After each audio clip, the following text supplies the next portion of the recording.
Hello guys, welcome to our Ramadan series of day 1. അപ്പോൾ ഇന്ന് നമ്മുടെ റമദാൻ 1.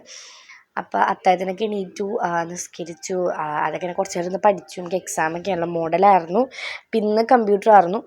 അപ്പം അതുകൊണ്ട് അങ്ങനെ പോയി. പിന്നെ വീട്ടിലൊക്കെ കുമ്മിയാണ് എടുത്തത്. ഇത് മുന്തിരി ജ്യൂസ് ഉണ്ടാക്കാനും പിന്നെ നമ്മളിത് കട്ട്ലേറ്റ് ഉണ്ടാക്കാനാണ് നമ്മുടെ സീരീസ് സ്റ്റാർട്ട് ചെയ്യണതാണ്. അപ്പോൾ 30 ഡേയ്സ് ഇടണമെന്നാണ് ഞാൻ വിചാരിക്കണത്. ഇടാൻ പറ്റട്ടെ. കുറേ ദിവസമായിട്ട് നമ്മളിങ്ങനെയൊന്നും ചെയ്യാത്തതുകൊണ്ട് വീണ്ടും ഒന്നുകൂടി എടുത്തപ്പോൾ കുറേയൊക്കെ എടുക്കാൻ ഞാൻ മറന്നു പോയിട്ടുണ്ട്. അതുകൊണ്ട് ഇതൊരു ചെറിയൊരു വീഡിയോ ആണ്. ഇനി അടുത്ത വീഡിയോസൊക്കെ ആയിട്ട് ഞാൻ സെറ്റാക്കി ബാക്ക് ടു നോർമൽ ട്രാക്കിലോട്ടൊക്കെ വരാം.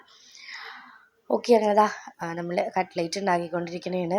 എക്സാമൊക്കെ ഞാൻ അത്യാവശ്യം കുറച്ചൊക്കെ പഠിച്ചിട്ടാണ് പോയത്, കുഴപ്പമുണ്ടായില്ല. പിന്നെതാ നമ്മൾ കട്ട്ലേറ്റൊക്കെ ഉണ്ടാക്കി. ഞാൻ വന്നു കഴിഞ്ഞിട്ടാണ് നമ്മൾ ഈ കട്ട്ലേറ്റ് സെറ്റ് ചെയ്യണത്, ഷേപ്പൊക്കെ ആക്കി പൊരിക്കാനൊക്കെ ഇതാക്കണത്. ഞാൻ ഒരു 5 മണിയൊക്കെ ആയപ്പോഴേക്കും വന്നു. ഓക്കെ, ഞങ്ങളുടെ എക്സാം 3:45 പിന്നെ ബസ് കിട്ടി വരുമ്പോഴേക്കും 5 മണിയായി. ഓക്കെ, അപ്പോൾ വീഡിയോ കാണുമ്പോൾ ഇഷ്ടമായി ഉറപ്പായും do like, share, subscribe, bell icon ക്ലിക്കാൻ മറക്കരുത്. നമ്മൾ ഈ സീരീസ് ഇനി കണ്ടിന്യൂ ചെയ്യാൻ പോണെയാണ്. ഓക്കെ, അവിടെ നമ്മൾ കട്ട്ലേറ്റൊക്കെ ഉണ്ടായിക്കൊണ്ടിരിക്കുന്നതാണ്.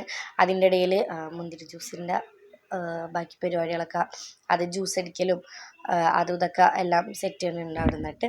പിന്നെ നമ്മൾ ഇടിയപ്പമൊക്കെ ഉണ്ടാക്കിയായിരുന്നു, ഇടിയപ്പം ഇറച്ചിക്കറിയും. ഞാൻ പറഞ്ഞില്ല, ഞാൻ ഇത് എടുക്കണ അതിന് മറന്നതുകൊണ്ട് അതൊന്നും ഞാൻ വീഡിയോ എടുത്തിട്ടില്ല. പിന്നെ ഇതാ നമ്മൾ ജ്യൂസൊക്കെ അവസാനം അടിച്ച് വന്നിട്ടുണ്ട്. നല്ല സ്മൂത്തായിട്ട് നല്ല ഫ്ലഫി ജ്യൂസാണ്. അങ്ങനെതാ നമ്മുടെ ജ്യൂസ് സെറ്റാണ്. പിന്നെ നാരങ്ങവെള്ളമൊക്കെ ഉണ്ടായിരുന്നു. പക്ഷേ എല്ലാം ഒന്നും അങ്ങനെ വീഡിയോ എടുത്തില്ല. ഇനി അടുത്ത വീഡിയോയും അതിൻ്റെ അടുത്ത വീഡിയോ ഒക്കെ ആകുമ്പോൾ ഒരു ട്രാക്കിലോട്ട് എത്തുമ്പോൾ നമ്മൾ കറക്റ്റായിട്ട് വീഡിയോ ഒക്കെ എടുത്ത് സെറ്റാക്കി ഇടാം.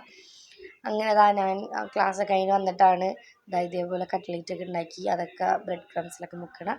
അങ്ങനെതാ ഫസ്റ്റ് നോക്കുമ്പോൾ ഭയങ്കര സിമ്പിളായിട്ടാണ് സെറ്റ് ചെയ്തത്. മുന്തിരി ജ്യൂസും പിന്നെ നാരങ്ങവെള്ളം, ചായയും കട്ട്ലേറ്റും ഉള്ളൂ. അധികം വലുതായിട്ടൊന്നും വേണ്ടായിരുന്നു, എന്നിട്ട് തന്നെ വയറായിരുന്നു. അപ്പോൾ എല്ലാവരുടെയും നോമ്പൊക്കെ എങ്ങനെ ഉണ്ടായിരുന്നു പറയുക. അപ്പോൾ ഇത്രയുള്ള അടുത്ത് വിട്ട് വരുമ്പോൾ ബൈ.